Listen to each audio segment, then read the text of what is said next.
Welcome to our channel. Railway department నుంచి మనకు మంచి నోటిఫికేషన్ అనేది రిలీజ్ చేయడం జరిగింది.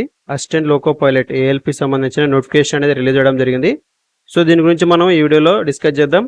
సో వీడియోని ఫుల్గా చూడండి. అలాగే ఈ వీడియో మీకు నచ్చినట్టు తప్పకుండా లైక్ చేయండి. అలాగే మన ఛానల్ సబ్స్క్రైబ్ చేసుకోండి. సో ముందుగా చూడండి, మనకు అసిస్టెంట్ లోకో పైలట్ ఏఎల్పి సంబంధించి సో అప్లికేషన్ ఆన్లైన్లో చేసుకోవచ్చు. మనకు ఆన్లైన్లో మనకు ఏప్రిల్ 12వ తారీఖు నుంచి అప్లికేషన్ ఫామ్ అనేది ఓపెన్ అవ్వడం జరుగుతుంది. సో మనకు ఏప్రిల్ 12వ తారీఖు నుంచి అప్లికేషన్ అనేది పెట్టుకోవచ్చు.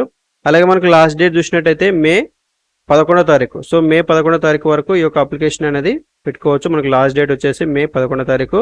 అలాగే మనకు అప్లికేషన్ ఫీ అనేది పే చేసడానికి లాస్ట్ డేట్ వచ్చేసి మనకు మే 13. మనం ఏదైనా అప్లికేషన్ ఫామ్లో మిస్టేక్స్ ఏమైనా చేస్తే వాటిని కరెక్షన్ చేసుకోవడానికి మనకు అవకాశం అనేది ఇస్తారు. సో మనకు మే 14వ తారీఖు నుంచి 23వ తారీఖు వరకు మన అప్లికేషన్లో ఏమైనా మిస్టేక్ చేస్తే దానికి సంబంధించి మాడిఫికేషన్ అనేది చేసుకోవడానికి మే 14వ తారీఖు నుంచి 23వ తారీఖు వరకు ఈ యొక్క మాడిఫికేషన్ అనేది చేసుకోవచ్చు. సో మనకు అసిస్టెంట్ లోకో పైలట్ వచ్చేసి మనకు ఇది లెవెల్ 2 పోస్టు. సో మనకి లెవెల్ 2 పోస్టు. దీనికి సంబంధించి ఇనిషియల్ ఫీ అనేది మనకు 19,900 రూపాయలు అనేది రావడం జరుగుతుంది. మెడికల్ స్టాండర్డ్ వచ్చేసి మనకు A1 ఉండాలి. ఏజ్ చూసినట్టయితే మనకు 18 నుంచి 30 సంవత్సరాల మధ్యలో ఉండాలి. సో మనకు ఏజ్ రిలాక్సేషన్ అనేది ఉంటుంది. సో మనకు వేకెన్సీ చూసినట్టయితే 9,970 అనేది ఉండడం జరిగింది. సో మనకు నెక్స్ట్ వేకెన్సీ అనేది ఇంక్రీజ్ అయ్యే అవకాశం కూడా ఉన్నది. సో మనకు ఏజ్ రిలాక్సేషన్ అనేది చూద్దాం. సో మనకు ఏజ్ రిలాక్సేషన్ చూసినట్టయితే సో ఎవరైతే ఎస్సీ ఎస్టీ క్యాండిడేట్స్ ఉన్నారో వాళ్ళకు ఏజ్ రిలాక్సేషన్ అనేది 5 years అనేది ఏజ్ రిలాక్సేషన్ ఉంటుంది. అలాగే మనకు ఓబీసీ వాళ్ళకైతే 3 years ఉంటుంది. సో మనకు ఎవరైతే ex service man UR and EWS వాళ్ళు ఉంటారో వాళ్ళకు 3 years అనేది ఎక్స్ రిలాక్సేషన్ అనేది ఉండడం జరుగుతుంది. సో మనకు అలాగే ఎక్స్ సర్వీస్ మ్యాన్ అయి ఉండి అతను ఓబీసీ క్యాండిడేట్ అయితే 6 years అనేది ఏజ్ రిలాక్సేషన్ ఉంటుంది. అలాగే అతను ఎక్స్ సర్వీస్ మ్యాన్ అయ్యి ఎస్సీ ఎస్టీ క్యాండిడేట్ అయితే 8 years అనేది ఏజ్ రిలాక్సేషన్ అనేది ఉండడం జరుగుతుంది. సో మనకు ఎగ్జామ్ ఫీజు చూసినట్టయితే ఎవరైతే SC ST ex service man female transgender అలాగే మనకు ఎకనామికల్లీ బ్యాక్వర్డ్ క్లాసెస్ ఎవరైతే ఉన్నారో సో వీళ్ళంతా కూడా మనకు 250 రూపీస్ అనేది పే చేయాల్సి ఉంటుంది. సో మిగతా క్యాండిడేట్స్ అందరూ కూడా మనకు 500 రూపీస్ అనేది ఎగ్జామ్ ఫీజు అనేది పే చేయాల్సి ఉంటుంది. సో మనకి ఎవరైతే 250 రూపీస్ పే చేస్తారో వాళ్ళు CBT1 ఎగ్జామ్ అనేది మీరు రాస్తే సో మీరు CBT1 ఎగ్జామ్ని అటెంప్ట్ చేసిన తర్వాత మీకు ఈ 250 రూపీస్ అనేది రీఫండ్ అనేది అవ్వడం జరుగుతుంది.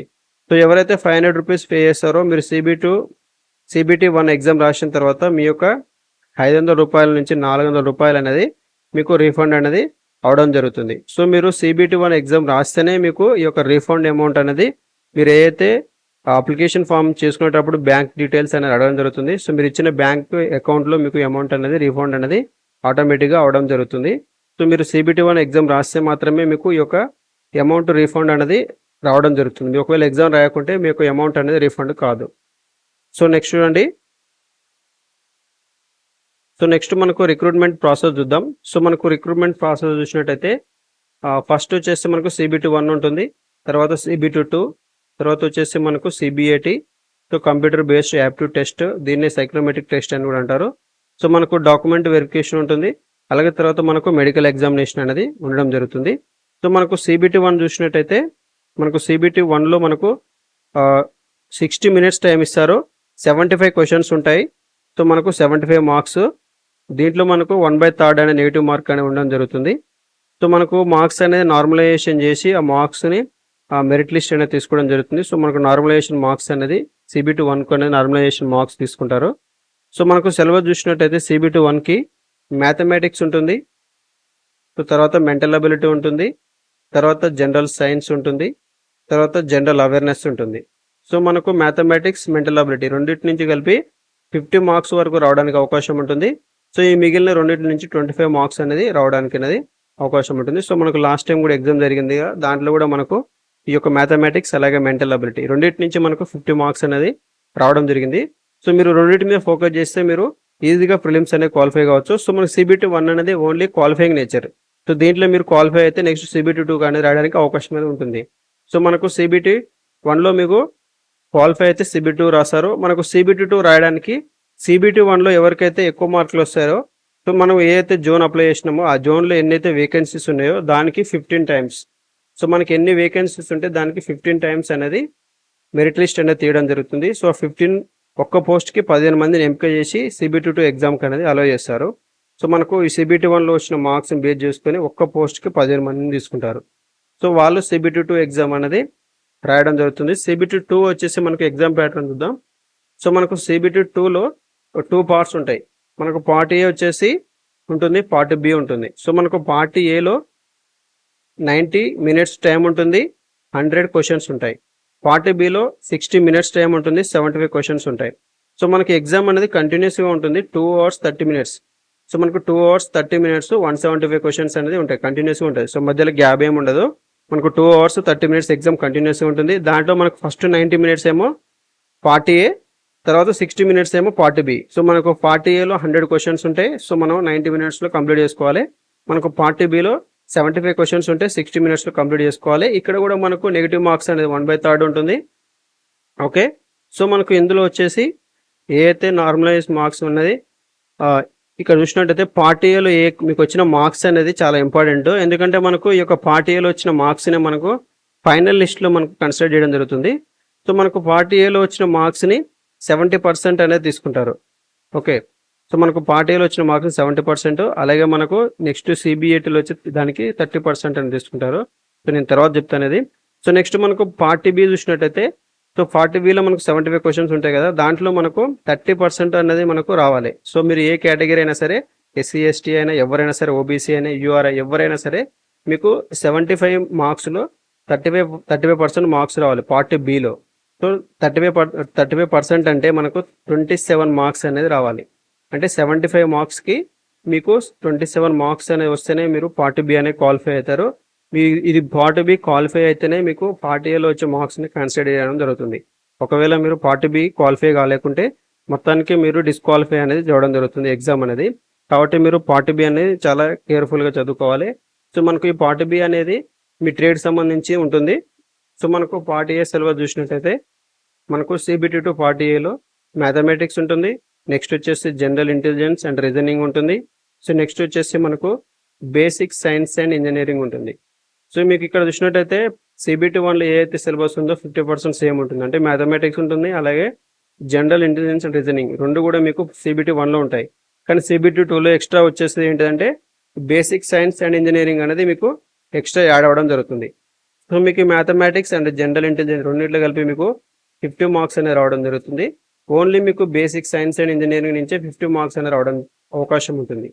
సో మీకు ఎగ్జాక్ట్గా ఇంతే వస్తుందని కాదు, సో అటు ఇటుగా వస్తుంది. సో మ్యాక్సిమం అయితే మీకు ఈ పర్సెంటేజ్ అని రావడం జరుగుతుంది, 50-50 రావడానికి ఛాన్సెస్ ఉంటాయి. సో కాబట్టి మీరు బేసిక్ సైన్స్ అండ్ ఇంజనీరింగ్ అనేది బాగా చదువుకోవాలి. సో దాని ద్వారానే మీకు ఎవరైతే ఎక్కువ మార్క్స్ స్కోర్ తెచ్చుకుంటారో వాళ్ళకే మనకు జాబ్ అనేది రావడానికి అవకాశాలు ఎక్కువనే ఉండడం జరుగుతుంది. సో మనకు పార్ట్ బి సిలబస్ చూసినట్టయితే, సో పార్ట్ బి అనేది మీ కోర్స్ సంబంధించింది. అంటే మీరు ఏదైతే ట్రేడ్లో అప్లై చేస్తున్నారో ఆ ట్రేడ్కి సంబంధించిన ITI సిలబస్ ఏదైతే ఉంటుందో ఆ సిలబస్ సంబంధించిన ప్రశ్నలు అనేది వస్తాయి. సో ఇక్కడ మీరు చూసినట్టయితే ఏ అయితే మనకు స్ట్రీమ్స్ ఉన్నాయో దానికి సంబంధించి ఏమేమి ట్రేడ్స్ ఉన్నాయి, సబ్జెక్టులు ఏమున్నాయి ఇక్కడ ఇవ్వడం జరిగింది. సో మీరు దేంట్లో మీరు బీటెక్ కానీ, డిప్లొమా కానీ, ITI కానీ ఏదైతే మీరు కోర్స్ కంప్లీట్ చేశారో దానికి సంబంధించిన ట్రేడ్స్, సబ్జెక్ట్స్ ఇక్కడ ఉంటాయి. ఒకసారి చూసుకొని సో మీ సబ్జెక్ట్ సంబంధించింది ఇక్కడ మీరు సెలెక్ట్ చేసుకోండి. సో ఆ సబ్జెక్ట్ సంబంధించిన క్వశ్చన్లే మీకు పార్ట్ బిలో రావడానికి అవకాశం ఉంటుంది. కాబట్టి ఒకసారి మీరు కేర్ఫుల్గా చూసుకున్న తర్వాతనే మీరు సబ్జెక్ట్ అనేది ఎంచుకోండి. సో నెక్స్ట్ మనకు CBT 2 తర్వాత మనకు నెక్స్ట్ వచ్చేసి CBAT, computer based aptitude test. So దీన్నే మనం సైకోమెట్రిక్ టెస్ట్ అని కూడా అనుకుంటాం. సో మనకి ఇక్కడ ఎవరైతే CBT 2 మనకు CBT 2లో పార్ట్ ఏలో వచ్చిన మార్క్స్ని బేస్ చేసుకొని మనకి ఎన్ని పోస్టులు ఉంటే ఒక్క పోస్ట్కి 8 మందిని సెలెక్ట్ చేస్తారు. సో ఈ బేసిస్లో తీసుకొని మనకు CBAT అనేది అలౌ చేయడం జరుగుతుంది. సో మనకు CBAT 2 మీకు CBATకి వచ్చేటప్పుడు మీరు విజన్ సర్టిఫికేట్ అనేది తీసుకురావాల్సి ఉంటుంది. సో మీకు ఏదైనా సైట్ ఉందా లేదా అని చెప్పి మీరు డాక్టర్ దగ్గరికి వెళ్ళి CBT 2 ఎగ్జామ్ అయిపోగానే మీరు నెక్స్ట్ క్వాలిఫై అవుతారనుకుంటే CBT 2లో CBATకి మీరు క్వాలిఫై అవుతారనుకుంటే మీరు ఫస్ట్ చేయాల్సిన పని ఏంటంటే విజన్ సర్టిఫికేట్ అనేది తెచ్చుకోవాలి డాక్టర్ దగ్గరికి వెళ్ళి. సో ఆ సర్టిఫికేట్ అనేది మీరు CBAT ఎగ్జామ్కి వెళ్ళినప్పుడు వాళ్ళు ఫస్ట్ మీకు ఆ సర్టిఫికేట్ ఉంటేనే మిమ్మల్ని అలౌ చేయడం జరుగుతుంది. కాబట్టి మీరు ఫస్ట్ విజన్ సర్టిఫికేట్ అనేది తీసుకోవాలి. సో మీకు ఎలాంటి డిజబిలిటీ లేదని ఉండడానికి, అలాగే మీకు సైట్ అనేది లేకుండా ఉండడానికి సో వాళ్ళు A1 స్టాండర్డ్ మెథడ్స్ ఇచ్చారు కదా, ఆ A1 స్టాండర్డ్ మెథడ్స్ మీరు క్వాలిఫై అవుతున్నారా లేదని చూస్తారు. కాబట్టి మీరు A1 standard methods vision certificate అనేది తీసుకొని ఈ యొక్క సిబిఐటి ఎగ్జామ్కి వెళ్ళాల్సి ఉంటుంది. ముందు వాళ్ళు ఈ సర్టిఫికేట్ వెరిఫై చేసుకున్న తర్వాతనే మిమ్మల్ని ఎగ్జామ్కి అలౌ చేయడం జరుగుతుంది. సో మీకు ఎలాంటి ఏమైనా ఐ ప్రాబ్లమ్స్ ఉంటే, మీకు సైట్ ఉంటే మాత్రం సో మీరు అప్లై చేసినా వేస్ట్ అవడం జరుగుతుంది.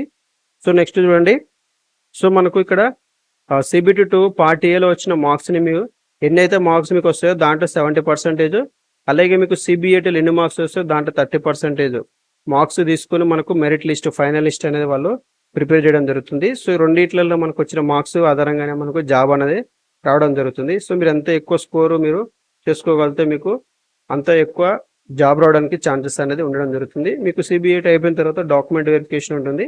సో మీ డాక్యుమెంట్ వెరిఫికేషన్ అయిపోతే నెక్స్ట్ మీకు ఫైనల్ లిస్ట్ అనేది అనౌన్స్ చేయడం జరుగుతుంది. సో మనకి ఇక్కడ అసిస్టెంట్ లోకో పైలట్ సంబంధించి పీడబ్ల్యూ క్యాండిడేట్స్ అనేది నాట్ సూటబుల్. ఓకే, సో ఎవరైతే పీడబ్ల్యూడి క్యాండిడేట్స్ ఉంటారో వాళ్ళు ఈ యొక్క పోస్టులకు అనేది ఎలిజిబుల్ కాదు. ఓకేనా. సో నెక్స్ట్ వచ్చేసి మనకు ఎడ్యుకేషన్ క్వాలిఫికేషన్ చూసినట్టయితే 10th ప్లస్ ఐటీఐ చేసిన వాళ్ళు ఈ యొక్క పోస్ట్కి అప్లై చేసుకోవచ్చు, లేదా డిప్లొమా చేసిన వాళ్ళు అప్లై చేసుకోవచ్చు. ఓకే, లేదా బీటెక్ చేసిన వాళ్ళు. సో మీరు ఏ స్ట్రీమ్ అయినా పర్లేదు. సో ఇక్కడ ఇచ్చారు కదా స్ట్రీమ్స్, ఈ స్ట్రీమ్లలో మీరు ఏ స్ట్రీమ్ ఉన్నా పర్లేదు. సో బీటెక్ అనేది కంప్లీట్ చేసి ఉండాలి. మీరు చేసిన బీటెక్ చేసిన కోర్స్ అనేది ఇక్కడ ఇచ్చిన ఐటీఐ రిలేటెడ్ సంబంధించినవి ఉన్నాయి కదా, సో ఇక్కడ ఇచ్చిన ట్రేడ్స్ సంబంధించి మీ యొక్క కోర్స్ అనేది ఉండాలి. సో వాళ్ళందరూ కూడా ఈ యొక్క అప్లికేషన్ చేసుకోవచ్చు. మిగతా వాళ్ళు ఇంకెవరైతే ఉన్నా వాళ్ళందరూ కూడా దీనికి అప్లై చేయడానికి అవకాశం లేదు. సో ఎవరైతే బీ ఫార్మసీ చేసి ఉంటారో, బైపీసీ చేసి ఉంటారో, సో లేదా ఫార్మసీ చేసి ఉంటారో వాళ్ళందరూ కూడా ఎలిజిబుల్ కాదనమాట.